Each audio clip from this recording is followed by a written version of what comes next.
همی روژان بوی رنگی خارنو و خارن بو هزین پیشمرگهی البرین شریط هیت روانه کرن او جورا خارن بی جوازیا پلیان لسر همی پیشمرگهان دهیتا بلاف کرن زور احتیاطی خارن و لزوم کامیرا و انگو سحکره هر همی تشتا فرق و کسک نینه مسئولک و پیشمرگک بو من نفسیه که مهم یوم خدمته و پیشمرگین مجی خارنکا گرم آوکا درست همه تشتیوان پیتوید گیت بردستیوان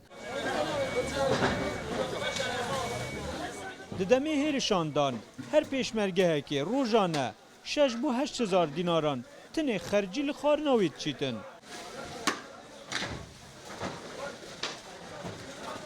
اتهرشا شنگال دا که 7500 پیشمرگه پشدار ببون روزانه نزدیکی 6 میلیون دیناران خرجی لخارناوان دچو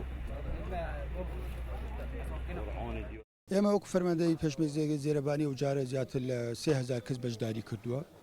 ڕۆژانە زیاتر لە 20 میلیۆن دینار مەسروفاتی کردووە لە کاتی حرەکاتە زۆر زیاتر دەبێت بۆیە پێویستە تۆ بە شۆڤڵ و بە حەفارەجیەکە حازرکەی لە ڕووی ئەمنیە تەرتیبی بکەیت احتیمالی هەیە ئەو ڕەبایانەی کە دادەنرێت هەر ڕەبایە زیاتر تا 15 میلیۆن دینار تەکلیف دەکات.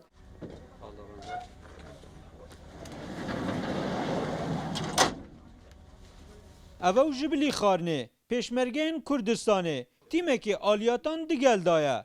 و هر ترمبیلکوان پیتوی یان پنزین یان هر تشتکین دی بید او اکثر بوان چاک دکن لكاتي هجوم كان لهم الرؤية ولا الرؤية آليات يعني خدمة جزاري سرتها كانوا قد كتاي بي همش تمان هي لروي تاقينا ولا روي كره حتى تا بنشربون همش لقى هجوم كدابنا سالاکو 5 ماه پیشمرگین کردستانه ددرجایا 1005 کیلومتر برانبر چکدارن داعش دشاردانه روزانه مصرف هر پیشمرگه که نزید 10,000 دیناره کل برین شری برانبری داعش لیت خرج کرن سرای چنده که هرما کردستانه ات قیرانه که آبوری جدایه